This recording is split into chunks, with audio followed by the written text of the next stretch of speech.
It is the week after Thanksgiving 2022. I hope you had a great Thanksgiving. It is Tego Venturi, Venturi Group with Keller Williams Realty here in Albuquerque, New Mexico, looking at the market data, the live housing market data just updated over the weekend. It gives us a weekly look at what is going on in the housing market. These are new reports that I recently got. What we have here, we've got it broken down by 2018, 2019, 2020, 2021, 2022. Okay, yeah, you get the point. And what we're looking at is I've got a whole bunch of different charts here that I'm just going to kind of paint the picture of where we are in our real estate market in Albuquerque. This is all live single family homes for sale in the Albuquerque area. So not what happened in the past, what's happening right now on the ground. So we're looking at the market action index, which is an indicator of the supply demand ratio. The higher the numbers, so if we go back here to 2021, it peaked out at 100. Can't get any higher than that. In generally, something around 30 is considered a balanced market, all the way back to all the data we're looking at here, which is all the way back to 2018. We've always been in a quote seller's market in the traditional sense. Home prices have gone up every year, really since 2013 in the Albuquerque area. Some years more than others, but that's where we are now. This year, 2022, we had a very busy market in the spring, summer, and then it slowed down quite a bit. We had interest rates go up quite a bit, and now what's happened is this market action index has pulled back. However, it's still indicating a seller's market, but let's dig a little bit deeper and see what we can find there. If we look at inventory, this is the number of homes on the market real time.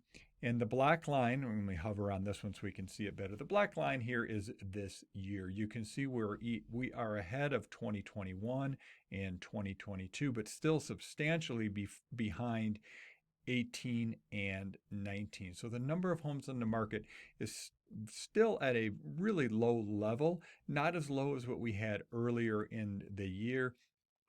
And it's come back up, but it hasn't skyrocketed back up. It's actually been relatively flat since that kind of May, June timeframe.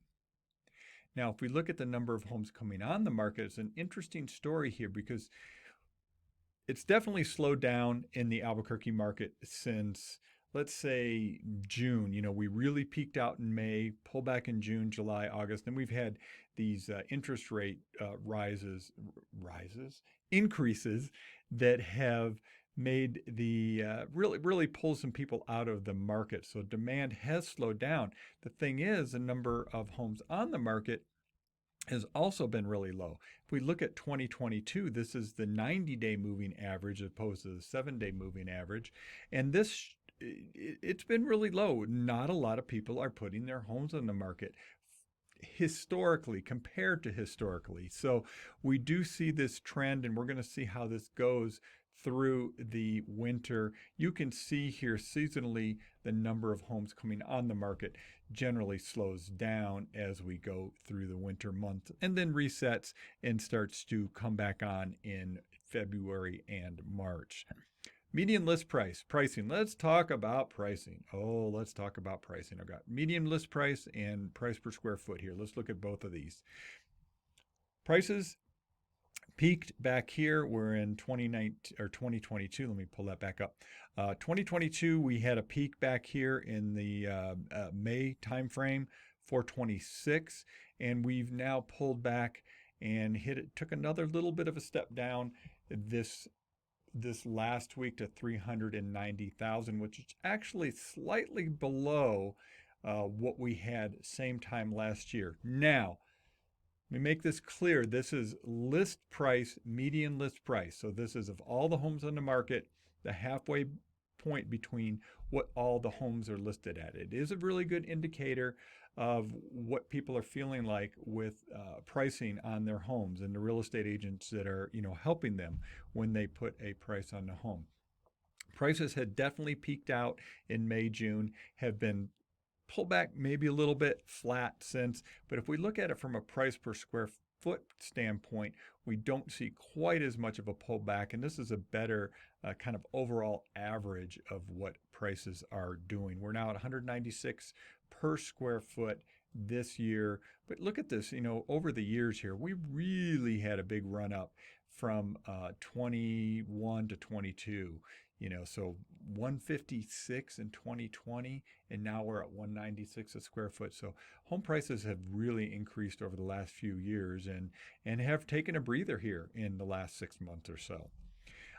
Another indicator of where prices may be going in the future is median price of new listings. How are people feeling about the market as they put their homes on the market? We did see a pullback this week, a little bit lower than we've seen really throughout the summer.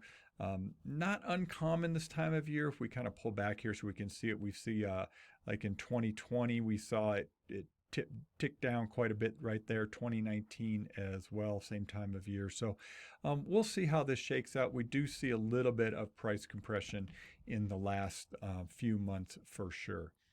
Another indicator of where sellers are how they're feeling about the market is the number of properties that have had a price decrease. These are, of all the homes on the market, what percentage of homes have had a price decrease? And we did hit a new high this year, just now at 43%. That's over the entire Albuquerque area. 43% of the homes that are on the market have had a price reduction. That's pretty high. Now, remember, we're going from these elevated prices, though, here over the last few years. And just one last thing on price decreases. This one's a little bit different. It really depends. Real estate is local, and it can be local from a city of Albuquerque compared to another community, let's say El Paso or Tucson are ones that we always get compared to. But it's also neighborhood by neighborhood, zip code by zip code. And if we look at price decreases by certain zip codes, Bernalillo area 87004 had the most price reductions, about 70% of them, of the homes on the market. Now, there's not a lot on the market in that area, but just give you an idea. So that area, Bernalillo, downtown, 87108, 87110, near Northeast Heights, more price reductions. 87122, that's one of the most expensive zip codes in Albuquerque. That's North Albuquerque Acres. 56% of the homes have had a price reduction. However, if we come down here, 87111, it's right about that average at 46%. And if we come down to the North Valley here, 87107, only about 30% of the homes that are on the market have had a price reduction. Placitas, for example, only 37%. Rio Rancho, North Rio Rancho, 87144, only 38%. So it depends on where it is. It depends on what the supply is like in that area, and of course what the demand is like and what the price points are as well. So lots of data there. If you want to take a look at this, go to abqhomeprices.com. Oh, this is not very pretty here. Let me fix that. This is the report you can look at in real time and go through all these metrics that we just looked at. A little bit different display, but it'll give you an idea of what's going on in the market. If you've got any questions, give us a shout. Venturi Group, Keller Williams Realty, 505-448-8888.